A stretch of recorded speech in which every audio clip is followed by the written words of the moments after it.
ben, je veux voir quel enfant elle m'a fait. Je voudrais voir quel enfant elle m'a fait. Je voudrais voir quel enfant elle m'a fait. Parce que je ne la connais pas.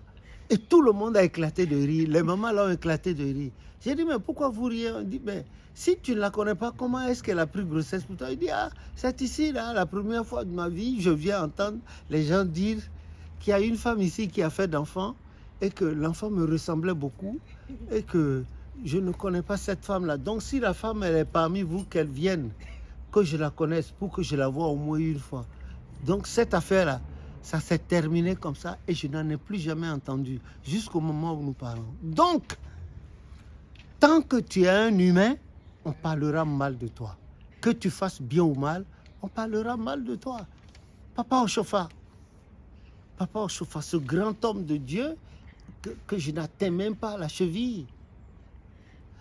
Vous savez cette histoire de mercenaire Bob Denard, le 1er janvier 1977, à Porto Novo, là, au Bénin, c'était encore le Dahomey. Ils n'avaient pas encore changé de nom.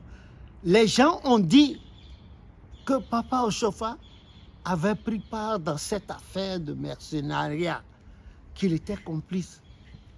Alors que le Bob Denard, là, ce mercenaire français là, qui passait son temps à tuer les gens, tuer dans les pays d'Afrique ou dans... Celui-là, là, il a fait son coup en 1977. Or, depuis le mercredi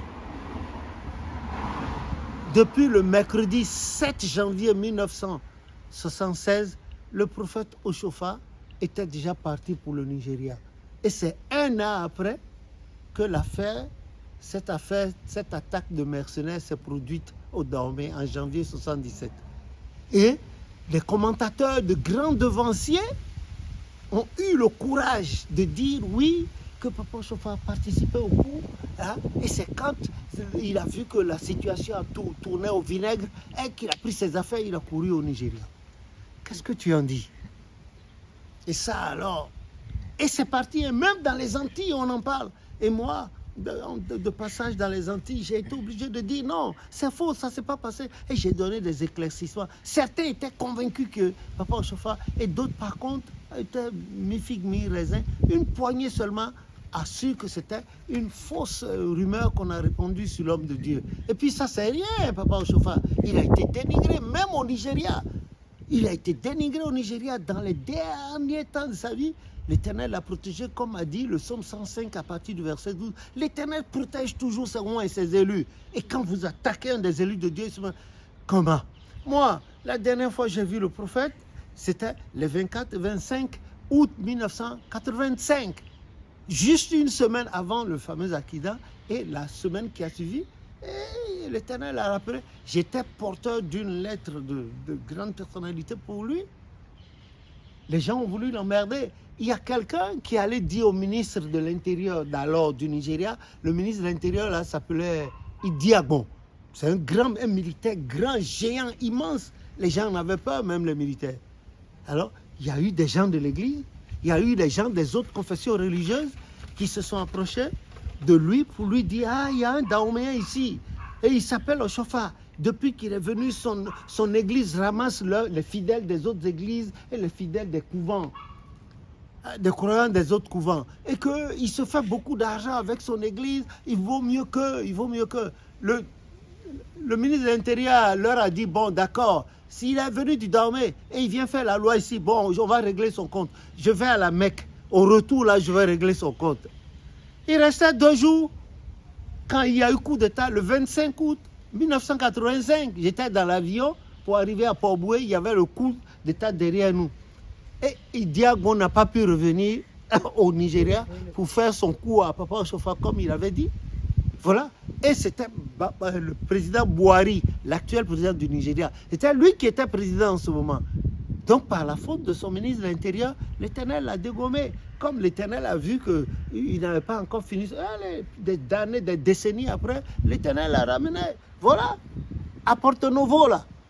À Porto Novo, on a connu des têtes parmi les devanciers qui ont dit au moment où la révolution est venue au Dahomey, au Bénin, là, ils ont dit que Papa Ochofa avait ramassé l'argent des fidèles et c'est avec ça qu'il s'est acheté des maisons, des voitures. Oh, le pauvre.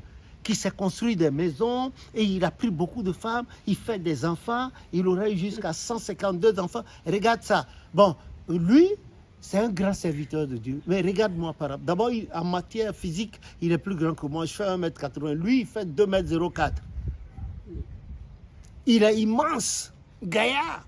Et puis, Dieu lui a donné l'esprit sans mesure. Mais moi, je n'en ai que des bribes. Donc, ça ne me gêne pas que les gens me critiquent. Ah non, au contraire, quand les gens me critiquent, je suis content. Et quand les gens me salissent, me dénigrent, alors là, je deviens plus fort parce que je dis, ah, Dieu s'est souvenu de moi. Si on a dénigré le Christ et puis on l'a cloué sur le bois comme au milieu des bandits, des gens indésirables, mais alors, et moi, je ne suis rien qu'un fétu de paille que le vent est en train de mener. Bon, écoute, tranquillise-toi. Si tes amis étudiants apprécient le travail de Dieu, que le peu que nous faisons, que le nom de l'Éternel soit béni. Amen. Mais ceux qui parlent de moi dans l'église, qui salissent là, je ne les connais même pas. Regarde cette femme en grossesse là. Je ne l'ai jamais vue. Regarde, on dit qu'il y a une femme qui a fait d'enfant. Et on dit que l'enfant me ressemble. Donc je prends le micro, je dis, bon, il paraît que j'ai fait d'enfant avec une femme que je ne connais pas.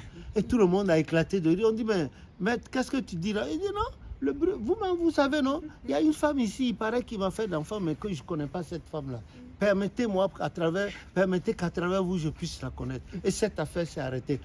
Ici, où nous sommes là, oh là là là, regarde, les gens m'ont traité de n'importe quoi dans l'église, ils sont allés même dire que j'étais un dealer.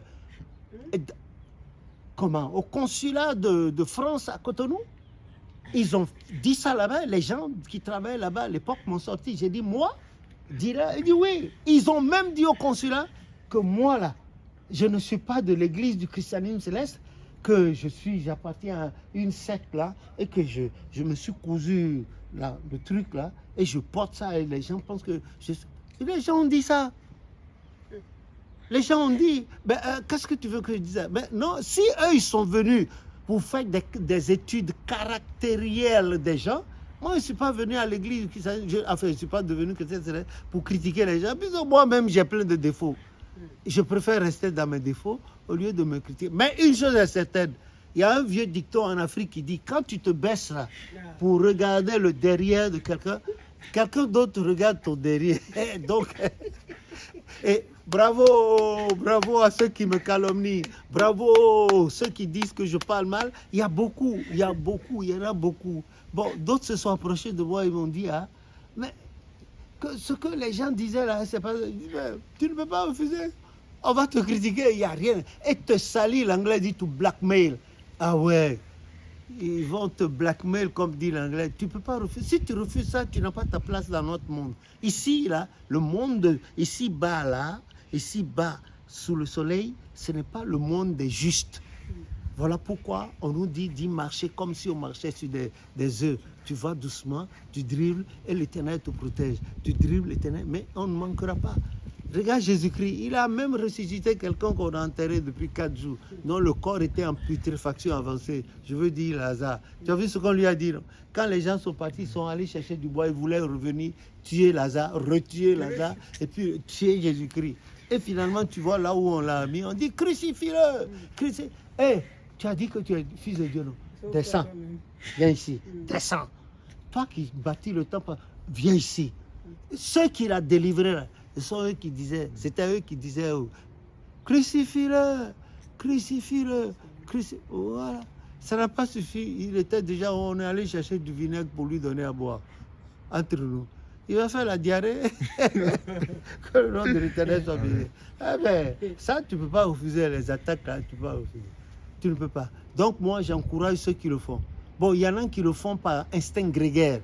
Je leur pardonne. Ils ne savent pas.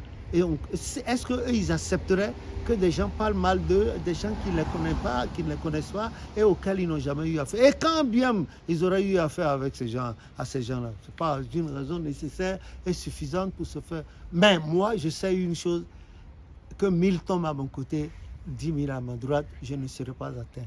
Mes prières pieuses vont vers ces gens-là ça prouve que malgré mes défauts, malgré mes origines pécheresses impures, je fais l'effort d'être sur la voie de Dieu et lui-même il m'encourage. Voilà, Que le nom de l'Éternel soit béni. Je ne sais pas. Voilà ce que j'ai dit. Ben, si tu as quelque chose à dire, après, je peux... Hein? Je suis arrivé un peu alors que vous étiez bien avancé.